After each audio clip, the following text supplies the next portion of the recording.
much of a step up is the Rugby Champions Cup going to be compared to the Pro 12 games? Yeah, I think you look at the nature of the competition and getting narrowed down to 20 teams to what was already a pretty elite competition. It says it all really about the quality that's there. And we've said as much to the players this morning. Obviously, we're relatively pleased, with the promise we've shown and where we've tried to show ambition in our game. But the key thing is, can we do it in a new competition and show further potential to the squad? The next step. How important is it, Gruff, that you make a good start this weekend? Yeah, it's vital. We can't underestimate Treviso. I don't think we can take it as a home league game against them. We've had a couple of probably one-sided encounters in the league itself, but I think this competition changes the dynamic a bit. We played them a couple of years ago and it was a different intensity. It was a real tough battle which we won and secured a bonus point, but only the last play of the game, and we expect more so from Treviso this week with the way they have improved. They were combative and defensively they're the better side. So first up, you've got to do everything we've been doing and more, which we didn't do in round one of the competition last year. Last year it was an unforgiving group. We had a home loss and we were gone. That was the reality of the situation. So there's no second chances really. What have been the keys to why you've surprised people this season, and are they still going to be applicable in this competition? I think over the last 12 months or so, we've shown more ambition as a side. Obviously, our try-scoring ratio has been pretty healthy for a while, but also grown up as well and been smart with what we're doing. So it's not just about pushing the ball to the wide channels for the sake of it. It's where and how you do things. So the smartness about this has really stood out, and that's the fine margins of winning 2 or 3 games that could have gone the other way. That has probably helped a little bit of our defensive resolve. We're getting back to some good old school Osprey defensive principles that we've probably coached longer than harder this summer than in the past as a coaching group. So it's probably marrying up quite nicely with a group that's motivated, has got ambition to do well in the shirt, and is coming into every working week really energetic about everything they do. So without the stars, does that mean, some of the stars going, does that mean that there's more incentive for everyone to stand up and be counted? They're not looking at the next guy thinking, well, I'll leave it to them. In some ways, yeah, we've spoke a while about how sort of the age group as the side has changed, but we've got young professionals who've still been part of league winning sides, and they've got to sort of seize the mantle, and we've seen that umpteen times in the past with Dan Bigger, but people around him as well now are sort of sharing the load. We've got one of the best captains around, but again, people around him just understand where and how they've got to step up to be leaders, but crucially as well, who follows well. We can't all be a team of talkers and leaders. You've got to have a group that listen and follow and do. And the balance is just about right at the moment. Is Justin typically available for you this weekend? He's missed the last couple of weeks. Yeah, and sure, yeah. He's had a couple of setbacks in terms of trying to complete the sort of stage 2 of the test. But he's training today individually. He's on a bike. So we'll get more of a medical update this afternoon. Stage 2 of the test, what does that involve? I don't know the ins and outs of it, if I'm brutally honest. I just know in my world, tick or cross, come selection time. So we take medical advice there. But it's all based around the baseline they achieve in the summer in terms of the normal parameters, and then working their way back up to that. Gruff, are you at all concerned about your strength in depth given the way the game finished last week? I think is a fair question that we perhaps haven't answered fully. Truth be told, we've had a couple of great individual cameos off the bench in the first block that have made a difference. But you look at the Zebra game, and yeah, perhaps not so much the bench, but the way we didn't perhaps continue going the way we were after the first 15 minutes. It does ask questions, and there's certain positions where we're going to have to stand up at some point, and perhaps we haven't done so yet. Moving on from that then, it's probably spread, and there's been reports in France that Jamie Roberts-Stanley is going to come back to Wales this week possibly. WIU suggested they want to be teams playing in the main European competition. Have you had any sort of discussions about those 2 players, and would you like them to see them at Liberty? As a coaching team, we haven't had those sort of discussions. Steve, speaking weekly to Warren in terms of strategies around dual contracts, but that hasn't come into our discussion. They're good players, good people, but we've got nothing further to add to that.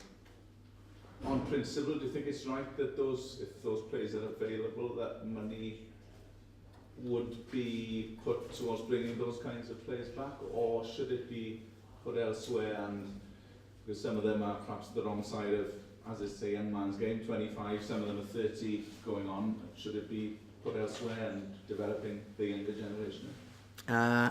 No, I think in principle it's a sound idea around a World Cup year. I think the Welsh camp have got some good access periods around the autumn Six Nations and a great block leading into the World Cup. So we know that domestically the Welsh game will service those players better. So I understand it fully short term. But I take the point. I also think there needs to be a long-term strategy, which we're starting to get to around younger players in Wales and where the retention of those becomes key. Gruff, is it fair to say that European matches will go a long way to determining international selection next month? Yeah, I think said that about potential Wales players are being looked at around these sort of games. The intensity does notch up, regardless of opposition. There's certainly more traditionally been in this competition, and pecking orders nationally have perhaps started to develop as an accumulation of players who've shown form in Europe. We've seen it 2 years ago. Eli Walker made the breakthrough around Europe time, around the Toulouse, Leicester, but started off in terms of tries against Treviso, which was his main sort of European baptism in the Liberty. So you can see players come to the forefront for this competition. Do you expect a sort of shed load of Ospreys players to be in that squad? I don't know. I hadn't really thought about it. As you well know, our consideration comes on, developing our players and putting our players into our performances as such. I think we've seen in the past, the spin-off will hopefully be that we get good rewards in terms of the national squad, because we're supportive of those players and the ambitions they've got. And as I said, we've got total faith in them, and I think they've shown enough already. But they've got to keep backing that up. How much blow was the injury to Steenkamp? Sorry. How much of a blow was the injury last week? Yeah, it is a big blow. It is an area we're light at. We're obviously running with three and trying to rotate through the three players really in terms of this block of games. But there's a good experienced old head who was here for obviously autumn campaign, Six Nations, a guy to help young players and try and pick up some wins which have eluded us in those sort of periods the last 2 seasons. He'd have been instrumental in that. But crucially as well, we've got a clutch of young second rows coming through the 18s and 20s, but they're not ready. So we sort of had the WIU support to have a player come in around the vision we've got in terms of supporting that position, and to lose it, is a big blow. Just in terms of him, and it's obviously a nasty injury, but do you see him, putting that Osprey shirt on in the future? Because obviously he'll be out for a while now. Oh, 100%. We're always supportive of every player in any sort of injury situation, probably even more so here. He's coming over. We've got to integrate him off the field, and I think it's vital that a player has a good life experience, and then I'm sure the rugby experience will be positive over the next 2 years. Gruff, you must have been pleased with Dan Evans' performances this year? Yeah, really pleased. Not surprised though. We knew we were getting a canny operator at 15. In terms of the recruitment, we saw obviously attributes that ticked what we wanted in terms of the guy at the back from a defensive positional point of view. He's been excellent, and his relationship with his wingers is developing, and his work with the 9, but also starting to see him step up more now, which is the challenge to Dan, to keep offering the quality he's got on a regular basis. So he's not sort of been secondary to Daniel Bigger, Josh Matavesi. They're all on an equal footing, and he's got to then take the load off those players, and seeing more of that is credit to himself. Dan Baker benched in South Africa in the second test. The word was that they were considering at one point trying to accommodate both him and Toby.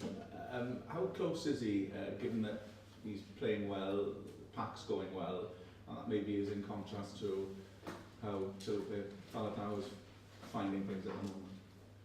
Yeah, there's probably just totally different circumstances around those sides. So Dan, I wouldn't say it's an armchair ride because he's developing nicely, but we're getting him on the front foot, and clearly it makes a difference to any player, let alone someone of Dan's physical abilities. But there's still areas that we have to concern ourselves with him on a weekly basis to make sure he's covering the yards quicker than perhaps he does at times defensively, being smarter than he is on occasions. So that's the type of stuff that you go into these sort of big European battles that Dan has got to show, and then he can perhaps put his arm up. Toby's been there, done it internationally, and has got full admiration of a lot of people around the international game, and rightly so. I think Dan just keep doing what he's doing with us, with added coaching work, and he'll have the future he and we crave. Do you see him playing test rugby this autumn? probably a squad candidate, I guess, in terms of the numbers. But I think, as in a lot of positions, there's a lot of depth to the sort of selection conundrum the national coaches have got, and we'll just focus on eradicating and improving areas of his own game, to make him perhaps a potential test candidate, but we're also mindful we want him to be a strong Osprey for the next 3, 6, 9 years. Given the group you've got compared to previous, the last few years, and your form coming into it, is this your best chance of getting through to the quarterfinals since the last time you did it? I mean, we're not going to lie, I think the group, it's certainly not an easy group, but I think we're probably fair in saying it could have been a lot tougher. But we've had some tough battles with Treviso. Europe 2 years ago stands out to me. As I said, we had a tight one that eventually we put away in the last quarter, I think a couple of years ago, and we lost out there. So we've got to know, even though they've changed slightly, there's people like Favreau, Zani, Pavanello, Van Ziel, Jason. There's a huge international pack there in itself. So that's our first priority. Let alone the English champions and the Racing side that have improved immeasurably. But we go into it in good heart. I think in terms of a confidence of what we're doing, an understanding of what we're doing, and we are, pushing ourselves to go further and further week in, week out. And as I said, we're challenging the group to do that in this competition.